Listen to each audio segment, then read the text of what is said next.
जब उसने दरवाजा तोड़ा तो अंदर एक कॉपी मिली। फिर वह फिर से रसोई में गया, जहां तेल से भरा बर्तन रखा था। परिवारों की वजह थी, वो एक यात्री थी।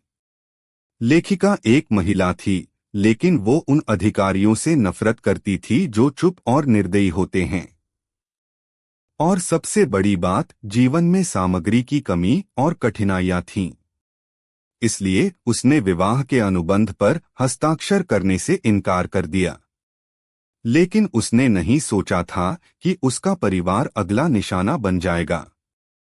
उसकी सौतेली माँ और बहन ने उसे गांव में धोखा देकर एक सुनसान जगह बुलाया और बेरहमी से मार डाला। फिर उन्होंने रातों रात उसके 100 साल पुराने पारिवारिक व्यवसाय पर कब्जा कर लिया। लेकिन भगवान ने उसकी पुकार सुनी। 21वीं सदी की एक होशियार लड़की की आत्मा उसके शरीर में समा गई। उसकी सौतेली माँ और बहन दरवाजा खटखटाती हैं। अरे, एक दिन हो गया। क्या हमेशा कमरे में बंद ही रहेगी? तू कौन है? तू मेरी बहन की जगह कैसे ले सकती है? लेकिन अब वह एक नई आत्मा थी, जो अपनी माँ की आखिरी चिट्ठी दिखाकर सबको चुप करा देती है। पिता मजबूर होकर उसका साथ देने लगता है, लेकिन सौतेली माँ अब भी अपनी बेटी के लिए उसका हिस्सा चाहती है। उसने 3 शर्तें रखीं। पहली, परिवार की शक्ति वापस मुझे दो। दूसरी, मुझे 10,000 रुपए का नोट दो। तीसरी, वारिसी का कागज काटकर अलग करो, साफ साफ, बिना गड़बड़ के। क्योंकि अब वह अकेली वारिस थी और अपने परिवार की इज्जत के लिए सब कुछ झेलने को तैयार थी।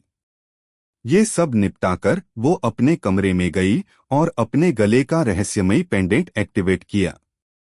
अब पिता अपनी सौतेली पत्नी को गांव के बाहर छोड़ आया और उधर वो लड़की बाजार में आई और खाना बनाने का सामान खरीदा, बर्तन, कढ़ाई, चूल्हा।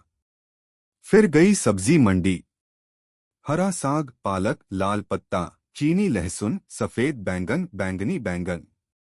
फिर बीज, राजमा, मूंग, चना, मटर, गेहूं, मक्का, शकरकंद। फल, बांस के अंकुर, चेस्टनट, अंगूर, संतरे। सब दे दो। लेकिन सौतेली माँ ने तो प्लान बना रखा था। कुछ गुंडों को भेजा पैसे छीनने के लिए। लेकिन किस्मत देखिए, वो 10,000 का नोट फिर से उसी लड़की के पास लौट आया। उन्हें लगा अब वो भूख से मर जाएगी। लेकिन उन्हें क्या पता था कि वो लड़की अब सब देख रही थी। जब लड़का घर लौटा तो देखा घर में कुछ भी नहीं था। दादी भी गायब थी। अगर पता चलता किसने किया तो मैं उसे जान से मार देता। तू हमारा कर्ज क्यों चुका रही है? तू बारूद के धंधे में शामिल क्यों नहीं होती? मैंने कभी तुम्हें पैसे देने को नहीं कहा। मैं तुम्हें मार दूंगा। तो आओ, लड़ो।